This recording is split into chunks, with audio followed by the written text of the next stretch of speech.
Muy bien. Perfecto, hermanos. Las preguntas están por allí en el grupo de WhatsApp, pero yo también las tengo aquí en un documento de Word. Y el curso es de los principios de pedagogía que se aplican en la educación clásica. Esa es la materia, digamos así, que estamos estudiando en estos momentos, hermanos.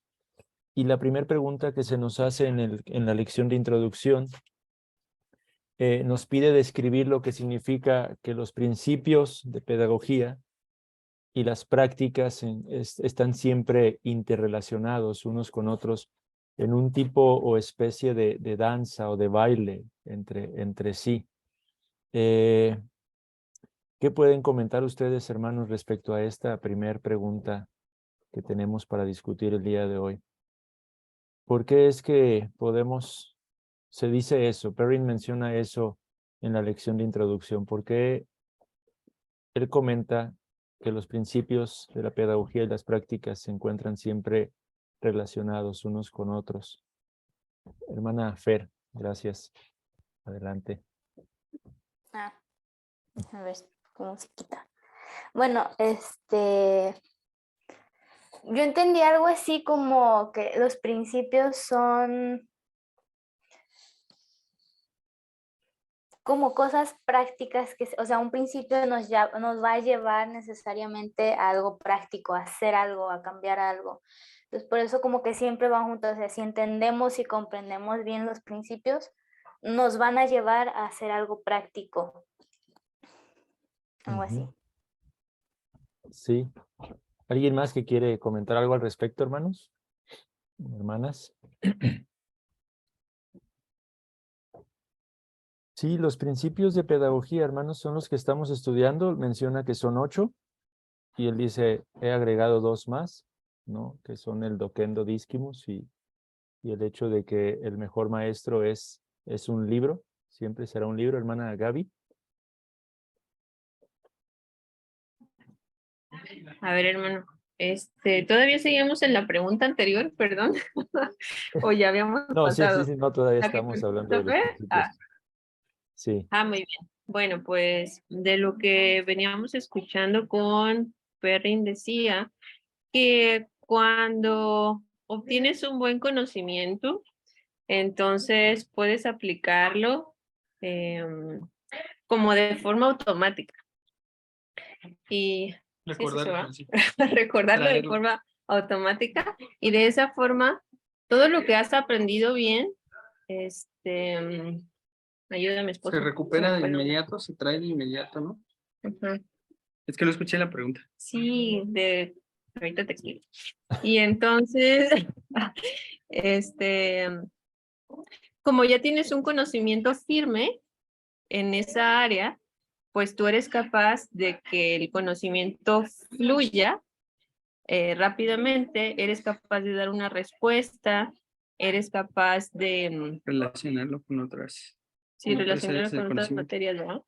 O con otras áreas de conocimiento, y eso al final te da la confianza de saber que sabes, y pues de esa forma puedes ir adquiriendo conocimiento en otras áreas, porque ya viste que si lo haces a profundidad, puedes ir aprendiendo varias cosas. Creo que es lo que yo entendí. No sé si quieres agregar algo, ¿no? Sí, hermanos. Creo que Perrin expresa el hecho de que tanto los principios como las prácticas van juntos. Es decir, los principios son estos conceptos que estamos estudiando en estos momentos y las prácticas es la aplicación de esos principios en el día a día en nuestra forma de enseñar. Hermana Ida. A ver si le podemos quitar aquí el mute.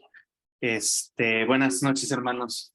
De hecho, sí creo que todas las ideas ahí están completas y nada más se me ocurrió agregar como un contraste, a ver si así todavía queda más claro. Digamos, si solamente tuviéramos las prácticas y no los principios, tendríamos cosas que estaríamos haciendo mecánicamente y no sabríamos por qué. Y a lo mejor funcionarían, pero no sabríamos por qué se hacen y a la larga quizás alguien diría, ¿y si le cambiamos esto y esto? Y después de unos años, pues ya no es educación clásica, porque no sabíamos por qué lo hacíamos. Y si solo tuviéramos los principios sin ningunas prácticas, pues es pura filosofía y al final no se ve reflejado en nada tangible. Creo que a lo mejor eso abone un poquito. Sí, hermano, muchas gracias. Ahorita lo que comentaba el hermano Paco precisamente me recuerda al propósito de por qué decidimos invitar o animar a varios hermanos a sumarse a este esfuerzo de estudiar juntos lo que es la educación clásica, hermanos, porque en un principio, debido a la necesidad que veíamos en medio de las iglesias locales, de los papás, las mamás frustrados, queriendo entender qué podían impartirle a sus hijos, llegó a existir la tentación de simplemente comenzar a dar una serie de materiales o compartir materiales para que los aplicaran en casa, ¿no? Pero lo que acaba de decir el hermano Paco precisamente es lo que nos movía a entender la necesidad de estudiar, de profundizar, de conocer los principios para poder tener unas prácticas conforme a esos principios, unas prácticas sanas, ¿no? Porque de lo contrario, cuando no tenemos un fundamento, cuando no tenemos este conocimiento, cuando no hemos hecho esta labor que es ardua, debemos de reconocerlo, a veces un poco frustrante, cansada en el proceso, pero sin embargo, muy fructífera, perdón, en su momento, ¿no? Porque conforme entendemos estos principios, las prácticas se van, ¿cómo decirlo? Se van manifestando, ¿no? A la par. Entonces, es lo que decía Perry, nunca podemos separar los principios de las prácticas, siempre van juntos. Por eso hablaba de una danza continua entre unos y otros, pero él comenta, pero voy a empezar a través de los principios, porque creo que es importante, ¿no? El presentar estas ideas que nos dan la coherencia, que nos dan un claro entendimiento de lo que estamos por hacer o lo que vamos a hacer, ¿no? Entonces, yo estoy emocionado y contento con este curso. Yo lo había visto muy superficialmente anteriormente y ahora que tomé estas 2 lecciones realmente creo que me están quedando claras más cosas, ¿no? Ahorita vamos a ir avanzando con las otras preguntas, pero veo aún con mayor claridad la importancia de estudiar todo esto, hermanos, de estudiar adquirir este conocimiento, como decía el hermano Paco, y poder ser capaces de llevarlo a la aplicación práctica en el día a día, ¿no? En la medida en que nosotros vayamos sumergiéndonos más en estos principios, hermanos, creo que aunque en estos momentos se ve un poco nublado el cómo vamos a ponerlos en el día a día en nuestra propia educación y en la educación de nuestros hijos o de cualquier otra persona a la que tengamos que enseñar, paulatinamente creo que se irá haciendo más claro, hermanos. Podremos ir viendo con mayor nitidez, ¿no? El cómo aplicar estos principios en el día a día de manera constante, hermanos. Entonces, bueno, esa es la primera pregunta. Creo que, no sé si alguien más quiera aportar algo. Si no, podemos ir ya a la segunda pregunta, que dice, ¿qué podrías cambiar de tu área de estudio? Perdón, se me minimizó esto. Lo que ves, oyes, hueles y saboreas, ¿qué tradiciones y prácticas podrían cambiar? Esta es la segunda pregunta y está haciendo alusión al otro aspecto del embodied learning que maneja de manera muy rápida en la lección de introducción. ¿Qué podrían ustedes cambiar, hermanos? A la luz de lo que acabamos de estudiar en estas 2 lecciones, ¿qué prácticas podríamos cambiar, hermanos, en nuestro lugar de estudio, en nuestro espacio de enseñanza, en la casa, en el caso de todos nosotros, estoy seguro? A la luz de lo que estudiamos, de las lecciones que acabamos de ver, bueno, al menos de la introducción, ¿qué opinan ustedes, hermanos? ¿Qué es lo que ustedes fueron movidos a entender? ¿Qué entendieron que deberían de modificar en su espacio de enseñanza, de estudio? Mis hermanas que tienen a sus niños en casa y que a veces están dándole las clases ahí en la mesa o en algún escritorio, no sé. Hermana Mariana o hermano René, adelante. Hola, hermano. Ah, ya.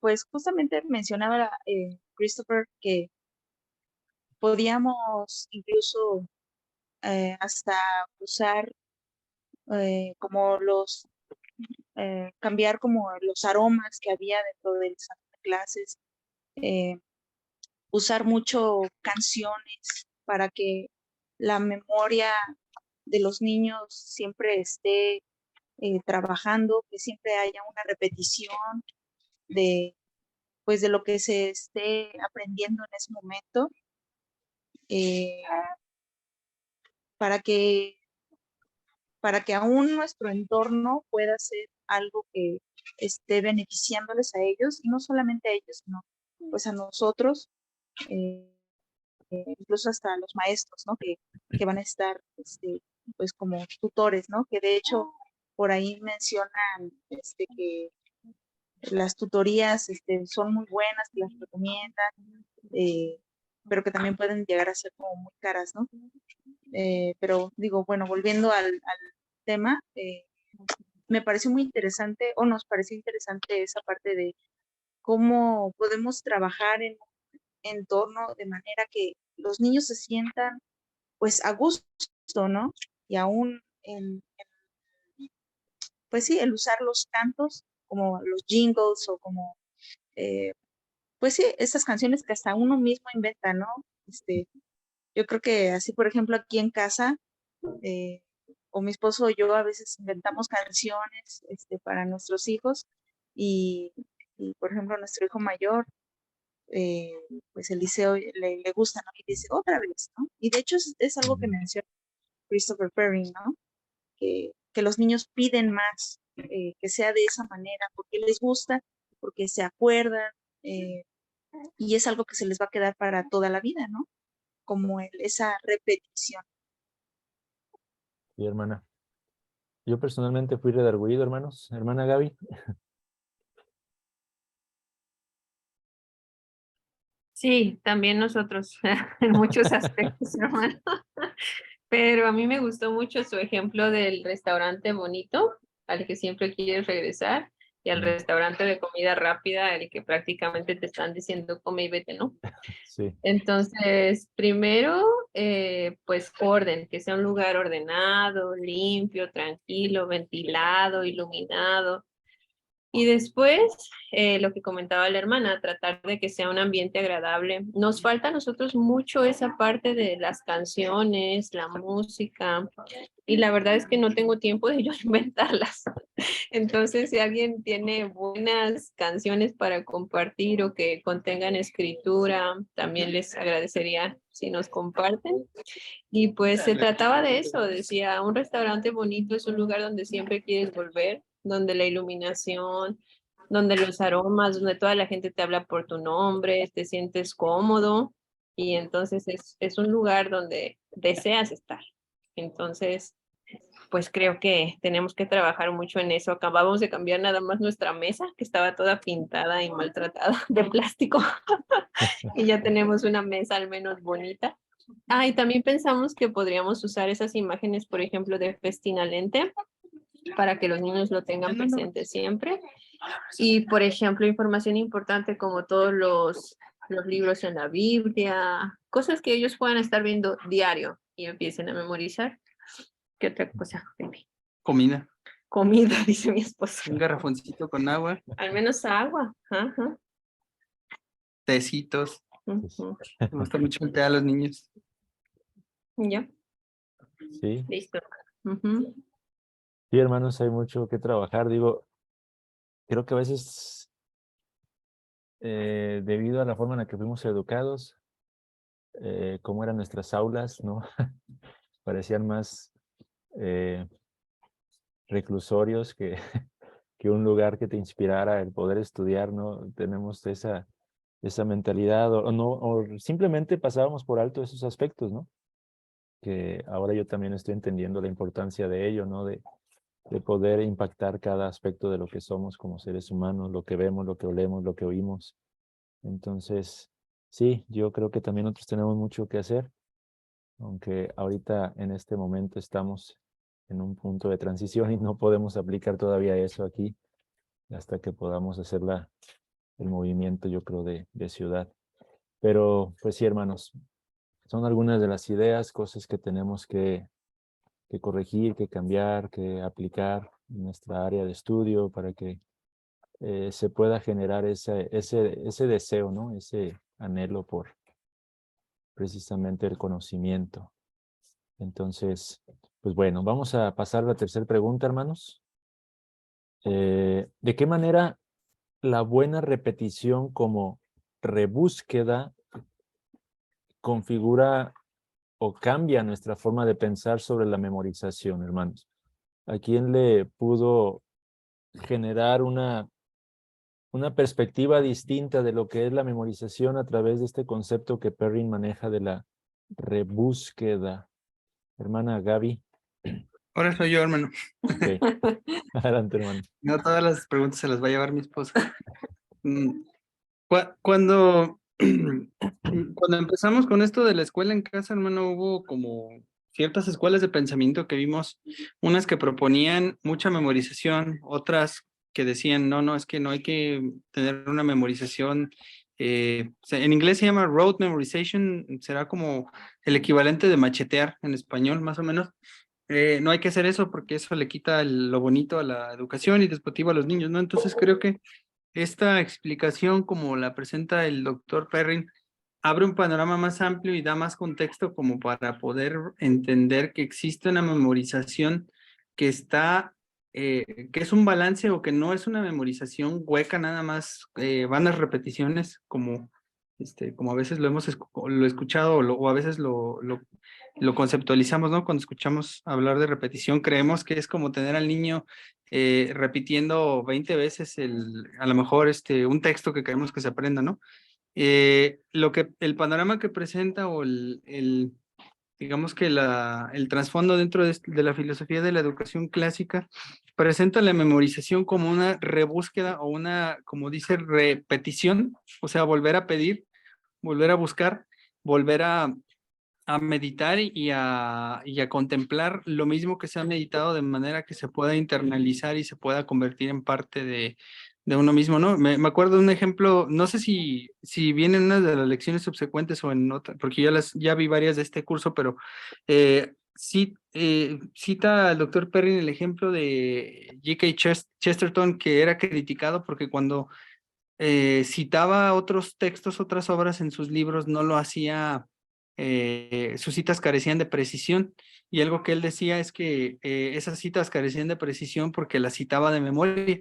Realmente no iba al libro y tomaba el texto tal cual y lo ponía en su escrito, sino que las citaba de memoria porque decía él que la literatura era el hombre y que si él no había internalizado ese material, no tenía derecho ni siquiera de citarlo, ¿no? Entonces creo que no es ninguno, este concepto como lo presenta Perrin, no es ninguno de los dos extremos con los que estamos familiarizados, ¿no? Como el decir la memorización es mala o la memorización es buena, hay que hacerla, pero es macheteo, ¿no? Sino que es como presentar la memorización o entender la memorización como un anhelo de internalizar, de poseer algo que se quiere poseer y de lograr poseerlo por medio de la meditación continua en lo mismo, repetir, repetir, repetir. Hermana Paloma.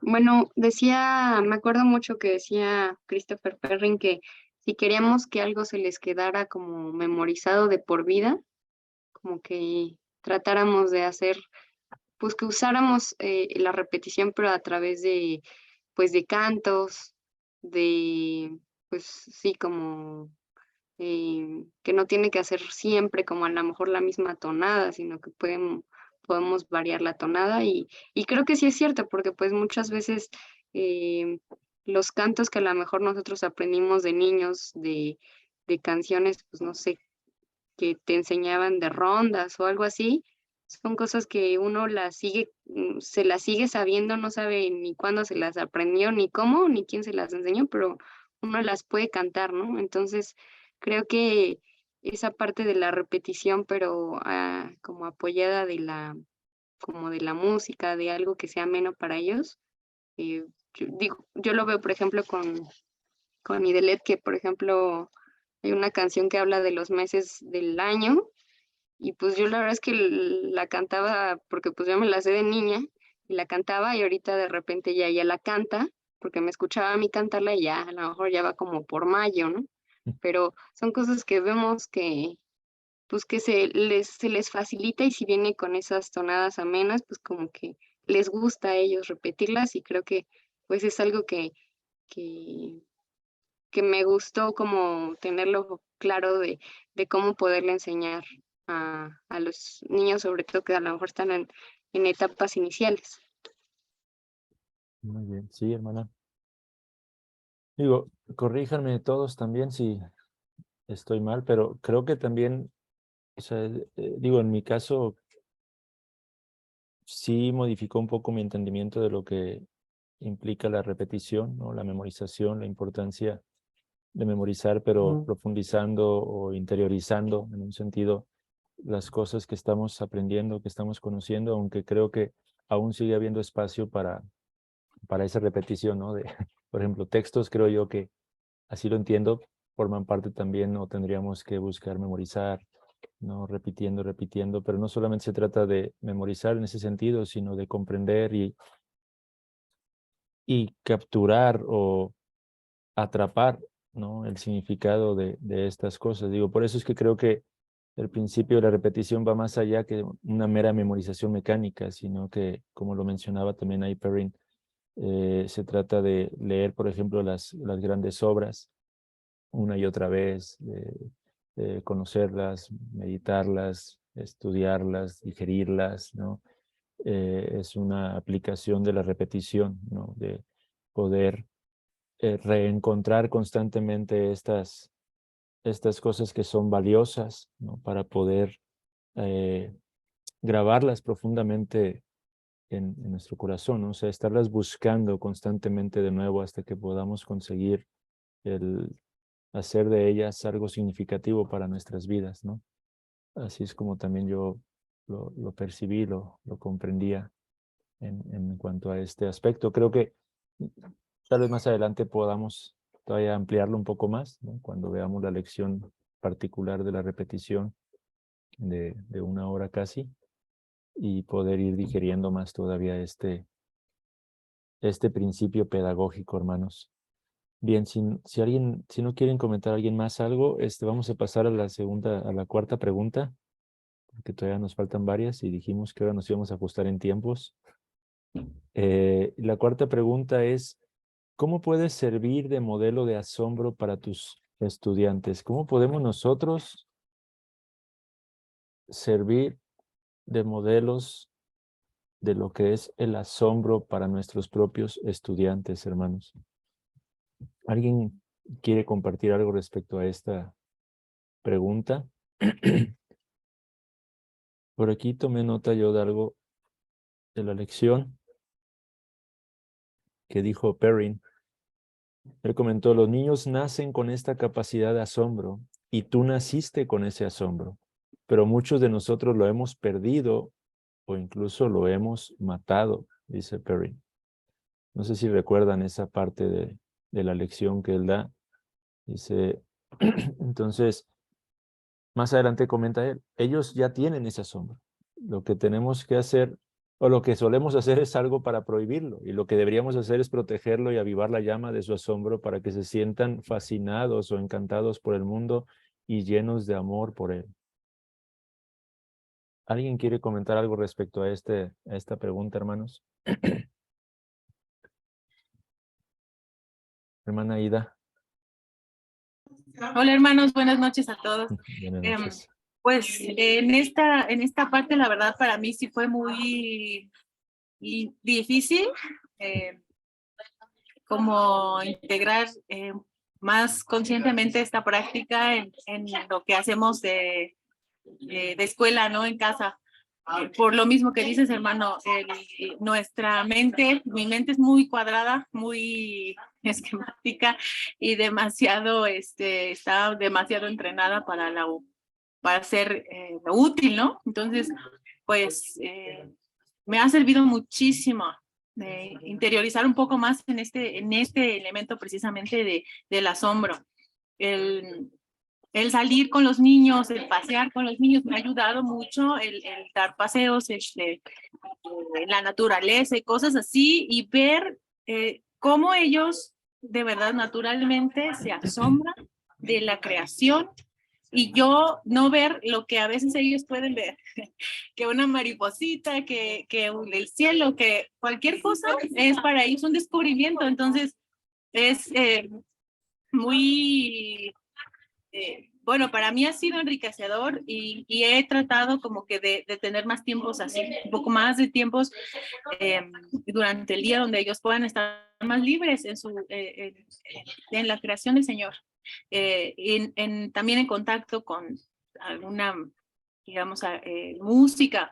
A veces creo que no le ponemos tanta atención al hecho de que somos muy musicales, como lo decían en el principio de aprender por medio de canciones. Ellos disfrutan la música y es natural también. Entonces, ponerlos en contacto con música bonita, buena, también eso ha despertado mucho se asombran, son más expresivos de muchas cosas, desarrollan esta parte de disfrutar algo. Y bueno, eso es algo que hemos estado haciendo, entre otras herramientas por ahí, que contemplar alguna obra de arte, cosas así. Ellos lo hacen muy natural, la verdad. La verdad, la que he sufrido soy yo. Un poquito, pero creo que a medida que vamos practicando más, o más bien dejando salir ese asombro natural, pues vamos creciendo, ¿no? En esa habilidad que el Señor nos ha dado. Sí, hermanos, creo que aquí el reto es para nosotros, porque sí, los pequeños por naturaleza se asombran de cualquier cosa, y nosotros somos los que hemos perdido esa capacidad de asombrarnos, de maravillarnos, ¿no? De todo lo que nos rodea, hermano Yair. Buenas noches a todos. Yo recuerdo mucho un ejemplo que leí en un libro. Era una hermana, estaba hablando de su vida homeschool, y recuerdo mucho cuando habla de su niño como de 6 años, 5.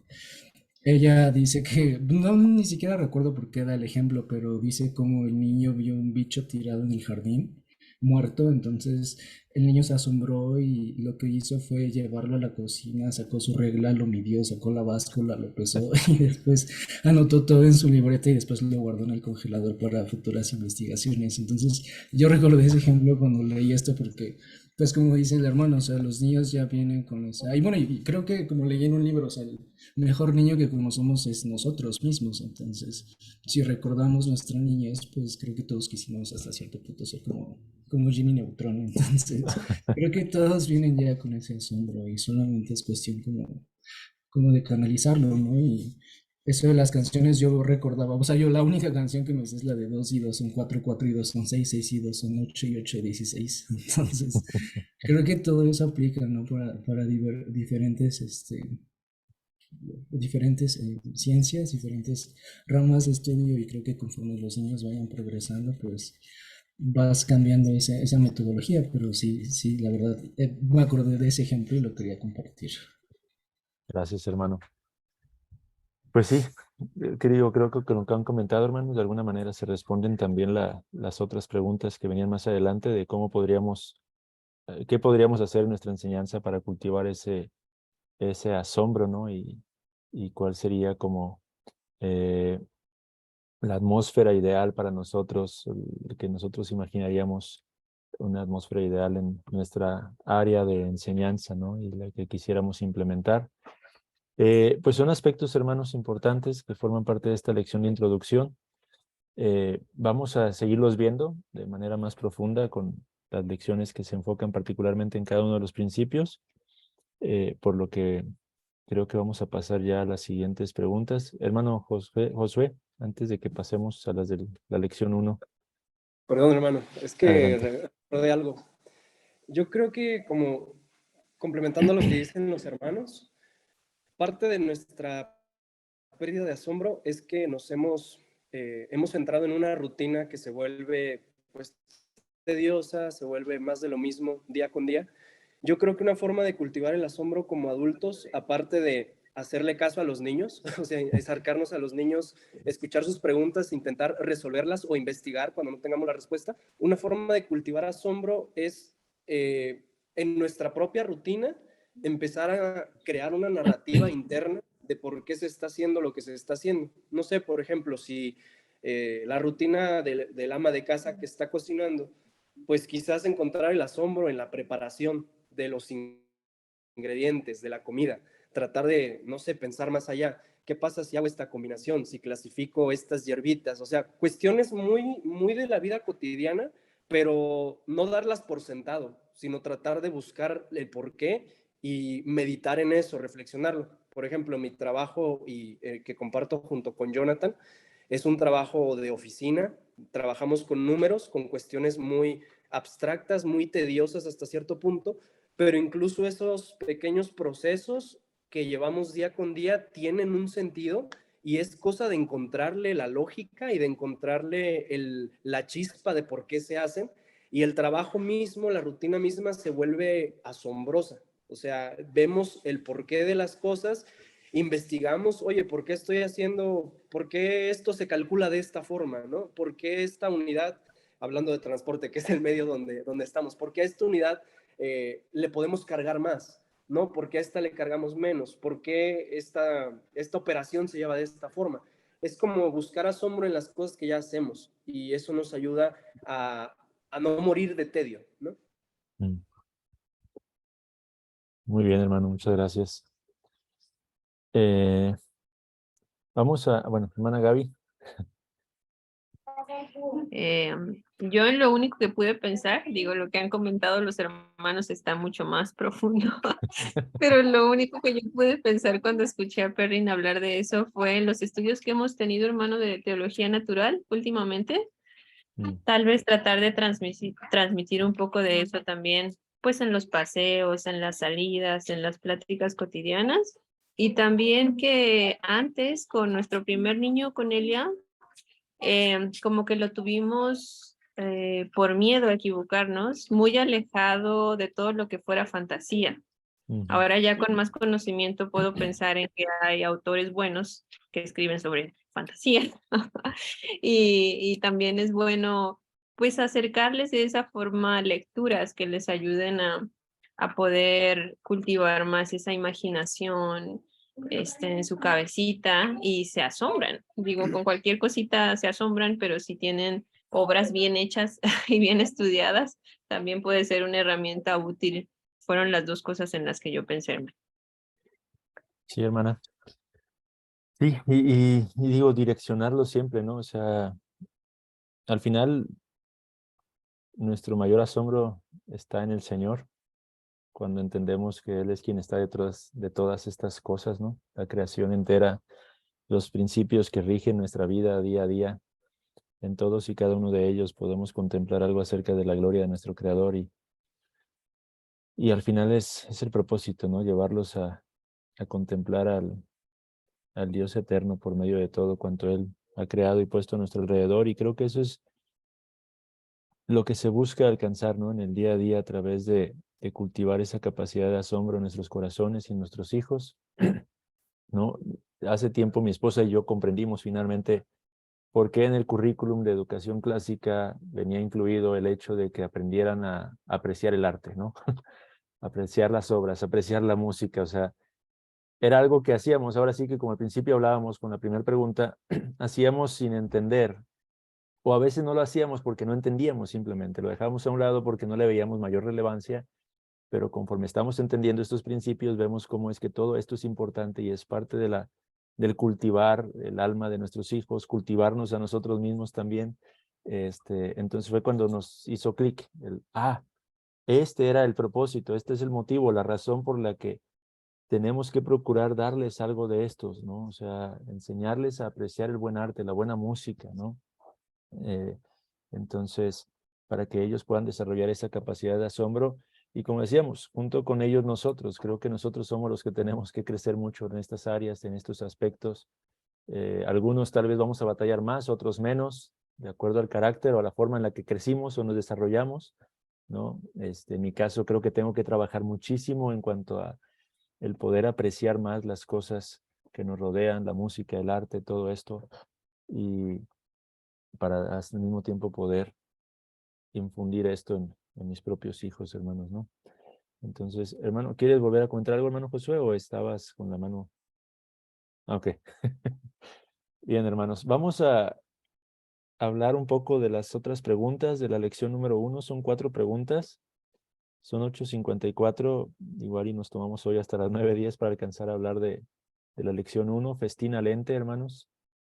¿Cómo podría cambiar, dice la pregunta 1, tu forma de enseñar si tomáramos en serio la máxima de festina lente? ¿Qué es festina lente, hermanos? Yo anoté aquí en mis apuntes el concepto de festina lente que aparece en la lección. Dice, festina lente es una antigua máxima proverbial.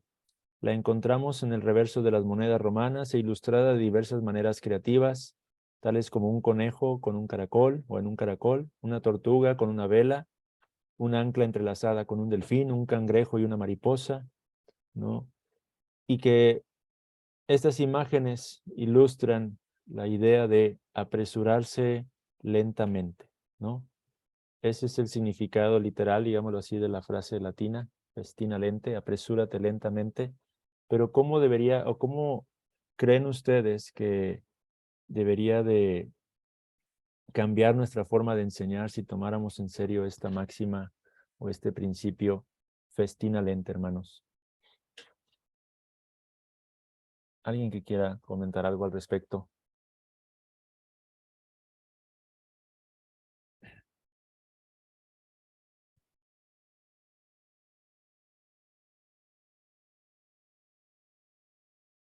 Ay, se me movió aquí. Perdón, hermanos. Adelante, hermano. No sé quién levantó primero. Hermana Paloma.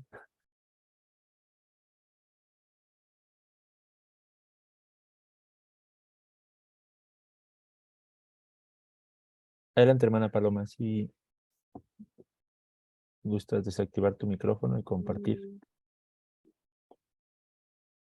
Sí,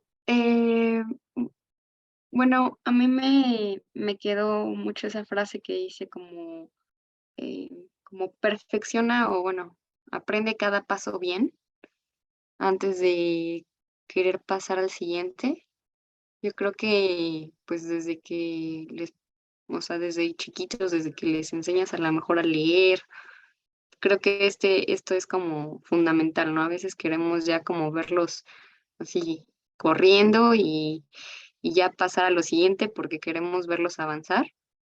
Pero creo que sí da muy buen ejemplo, ¿no? Que cuando no haces bien cada paso, pues es como retrabajar, ¿no? O como la frase que dice del carpintero que tienen esa como premisa de mide 2 veces, corta una, ¿no? Entonces, creo que pues en todas las materias creo que se se puede uno aplicar esta premisa o este principio, porque necesitamos realmente detenernos el tiempo suficiente que necesiten nuestros niños. Yo creo que cada niño, pues obviamente, em, tiene un tiempo diferente. Esa es creo que la ventaja que nosotros tenemos al estar haciendo homeschool, ¿no? Porque cuando estás en una escuela, pues tienen todos los niños, pues a lo mejor aunque uno vaya más rápido y el otro vaya más lento, pues avanzan todos al parejo y no esperan a nadie, ¿no? Eso es creo que de las bendiciones que nosotros tenemos al estar haciendo homeschool, que nosotros podemos ir midiendo a nuestros pequeñitos y avanzar hasta que realmente veamos que él ya o ella ya entendió perfectamente como ese paso de la enseñanza y no avanzar hasta que no estemos seguros que ya se entendió, ya lo perfeccionó y ya nos vamos a lo siguiente. Hermana Alejandra. Buenas noches, hermanos. Bueno, a nosotros, sobre esto que comentan, a nosotros nos pasó con nuestro niño, que pues al principio cuando empezamos con el homeschool, queríamos enseñarle todo, ¿no? Como abarcar todas las materias. Un poco de letras, un poco de números, un poco de todos los libros, ¿no? Y no, él no quería, él no estaba interesado en algunas cosas, en otras sí. Y al siguiente día lo volvíamos a intentar y otra vez, hasta que llegó un momento en que me empecé a frustrar y a decir, no sé enseñarles, ¿no? No sé qué hacer, no sé cómo hacerlo. Hasta que nos dimos cuenta que le empezó a llamar mucho las letras, todo era letras, en todos lados veía letras, en el cielo, en las nubes veía letras, le empezamos a hacer sopa de letras, entonces todo era letras hasta que dominó las letras por completo. Después le quisimos, le dejaron de interesar las letras y empezaron a interesarle los números. Y hasta el momento los números, y me quedó muy claro el concepto cuando lo leíamos de no abarcar todo, no querer abarcar todo, sino más bien enfocarnos en una cosa hasta que les quede bien claro, hasta que les quede bien grabado, lo aprendan bien y no sirve de nada pues querer abarcar todo y no tener su interés, no tener pues que no les llame la atención, ¿no? Que no lo estén disfrutando. Ya en su momento aprenderá las otras cosas cuando le llamen la atención, ¿no? Y al menos ahorita nos ha funcionado así. ¿Te gustan los números? Entonces le empezamos a comprar puros libros de números, cosas de números, hasta que los termine de dominar y ahora ya está queriendo empezar a sumar y cositas así, ¿no? Y ahora vemos esta aplicación de lo que veíamos, digo, sin conocer esto, pues como es muy cierto, ¿no? Como los mismos niños lo van, ahora sí que lo van pidiendo, ¿no? Lo van, pues ellos experimentando y nosotros al mismo tiempo con ellos, ¿no? Vamos aprendiendo, pues poco a poquito en este camino, ¿no? Sí. Sí, hermanos, creo que por eso Perrin comienza con este principio de pedagogía, hermanos, porque este es el que nos marca la pauta, ¿no? Del ritmo, de la forma en la que tenemos que ir aplicando todos los demás elementos. Creo que van muy de la mano con todo lo que va a enseñar más adelante, el mucho y no muchas, el ir paso a paso. Personalmente me ayudó mucho este principio a mí, hermanos, porque no solamente se aplica en cuanto a la enseñanza con nuestros hijos, sino en cuanto a la forma en la que también nosotros buscamos aprender y adquirir conocimiento, ¿no? El poder hacerlo con diligencia, con constancia, como lo exhortaba él, desarrollando esas virtudes, templanza, para ir paso a paso, pero constantemente avanzando, ¿no? Para poder ir creciendo en nuestro entendimiento y dominando, ¿no? Paulatinamente las diferentes áreas de conocimiento que queremos adquirir. Entonces, las aplicaciones prácticas que mencionaba en cuanto a matemáticas, hay un famoso método de lectura moderno, no sé si alguno de ustedes lo llegó a escuchar o lo ha escuchado, el método Doman. Es cuando uno entiende cómo es que estos famosos métodos realmente son contrarios a lo que se necesitan en nuestros hijos, ¿no? Hace muchos años mi esposa compró esos libros del método Doman que se enfocan en enseñar a leer a los niños supuestamente muy rápido. A los 3 años, 2 años, 3 años, no sé, ya leen porque les enseñan a leer no letra por letra, sino las palabras completas, ¿no? Entonces, como ellos al ver simplemente la palabra perro, ya saben que dice perro allí, ¿no? Y que de esa manera desarrollan una capacidad de lectura mucho más a más temprana edad y cosas así, pero lo cierto, hermanos, es que ese tipo de métodos lo que están haciendo es quebrantar, ¿no? Estos principios de pedagogía, ¿no? Es como si pusieras a alguien a aprender música y solamente memorice ciertas melodías, pero nunca aprende a leer nota, ¿no? Entonces, va a ser incapaz de poder tocar otro tipo de melodías porque no sabe leer notas, simplemente va a memorizar ciertas cosas. Así con ese método de lectura, alguien que aprende de esa manera aprenderá a ver ciertas palabras, pero no va a aprender a leer realmente, no va a aprender a conocer lo que son los fundamentos de la lectura, de nuestro lenguaje. Entonces, de ahí la importancia de comenzar con la fonética, ¿no? Y enseñarles los sonidos de las letras, después los nombres de las letras y luego que puedan armar las sílabas y así progresivamente se va aplicando este principio festina lente en cuanto a la enseñanza de nuestros hijos, hermanos. Y pues como lo decía Perrin, no nada más se aplica para esas áreas de estudio, sino para todas, ¿no? Mencionaba por ahí una cita de Erasmo, que él estaba como muy apegado a este principio, fascinado con este principio, él destacaba mucho este principio. Entonces, yo por aquí anoté, traduje y anoté una parte de lo que comentaba Erasmo en una de sus obras de Adagio, no sé cómo sea en español. Yo no había escuchado esa obra. No sé si alguno de ustedes la había escuchado antes. Yo es la primera vez que lo oí, pero él dice lo siguiente en una de las citas que ponen.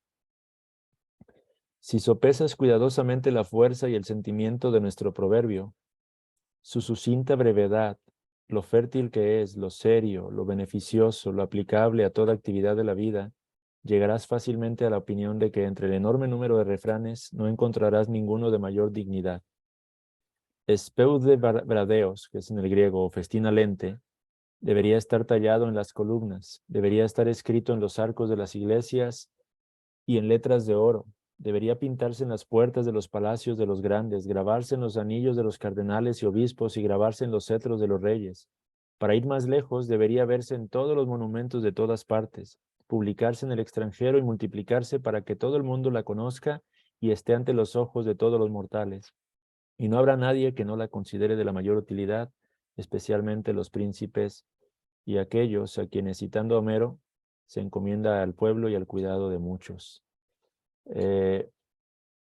Es una máxima o un principio de mucha importancia por lo que yo pude comprender, hermanos.